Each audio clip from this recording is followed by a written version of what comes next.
asalaamaaleykum wa rahmatullahi taala wa barakaatu ñi ngi nuyu mbooleem waa daayira Jaalibatul Maraaxib gépp leen siyaare bu baax a baax su ngeen gisee taxawaay bi tey ñi ngi fii nii si waañu daayira Jaalibatul Maraaxib feggoog jëwrin yi nga xam ne ñoo séq liggéey bi tey nag ñi ngi taxaw ak kenn koo xam ne kenn la ci biir daayira Jaalibatul Maraaxib ñu ko wax sëriñ Abdou Khadir Gueye di vice président daayira bi kon sëriñ Abdou Khadir ñi ngi lay laaj tey jii maanaam nan ngeen mën a waajale bis bu toll nii ak maanaam liggéey bi fi nga xamante ni tey fi ngeen ci toll ak fi ngeen ci egsi ba tey ñu ngi leen a fekk fii nii si waañ wi ngeen ni mel ne yéen ngi waajal xeetu xéewal yi kon liggéey boobu nan ngeen ko mën a waajale tey bu mu egsi fii kon sëriñ ji li kàddu gi ñu jox la ko nga mën ñoo leeral bu baax a baax tey taxawaay bi ak liggéey bi auzu billahi mina sheytaan rajim bismillahi rahmaani rahim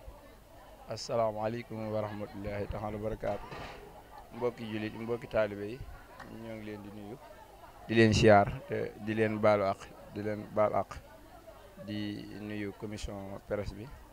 di nuyu Serigne Jëwri Sine As day mel ni bis bi niñ ko waajale dañ koy sof si ndigale Serigne bi rek di ñaan Serigne Mountakha moom Serigne Bassir suñu borom yàggal ko fi lool te wér ndax ba mu jàppee bis bi rek day mel ni boobu ba déggee kàddoom muy ndigal booba lan tàmbali suñu wàccaay guddi ak bëccëg ndax fii si daara Jaalibatul Maraaxib day daaraay xasida kon bu Serigne bi joxee ndigalal xasida day mel ni loolu moom ñun daf noo jox ndigal ginnaaw bu loolu jàllee tamit ñu jokkoo comité bi nga xam ne mooy comité bi nga xam ne ñoo jiite fédération bi nga xam ne ñoo ŋànk si liggéeyu xasida si ndigale Serigne Amsa ñuy jokkoo ñoom di coordonné saa su ne ñuy amal suñuy réunion guddi ak bëccëg ngir daara ji nga xam ne mboolem wàccuwaay yëpp ñu ngi fi ndax tey liggéey bi ñii di ko taxawee muy image yi di ko génne commission presse la ci daara ji fii ñu taxaw tey muy si waañ wi commission organisateur bi tey ñu ngi nii si ñoom la nekk boobu ba léegi ñoom it biñ déggee bis bi nga xam ne kenn xam ne bisub xasida jàng xasida waaye nag bernde da ci am solo lool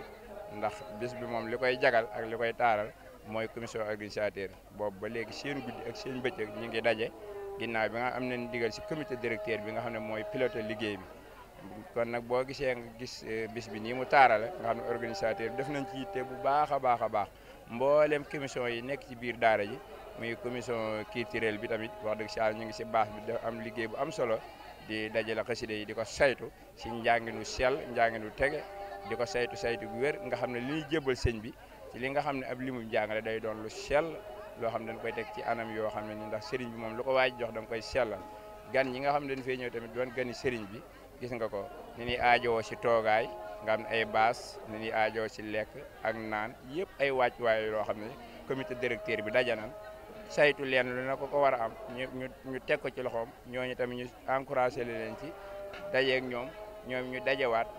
waxtaan si ba teg ko ci anam yoo xam ne rafet naa njot daal buñ demee ba sa tëccee bis bi mboolem lu fi jot a jaar la rek rafet naa njot ne buñ ko génnee dina doon image yu rafet a rafet xam naa dañuy delloowaat Serigne As kàddu gi ba mu indiwaat ba mu posé waat ñu question.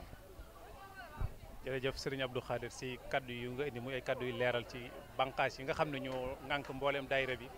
xen fu nekk nga dugg fa tudd taxawaay bi ak liggéey bi waaj caay liñ ko waaj ba ak ci fii tey kon su ko defee loolu di lu am solo loo xam ne ñu ngi koy fàttiwaat mbooloo mi ci ginnaaw ñu xam ne daayira bi daayira Serigne Touba la daayira Serigne Mbacke Bousso la boo xam ne moo représenté Serigne Mbacke Bousso fépp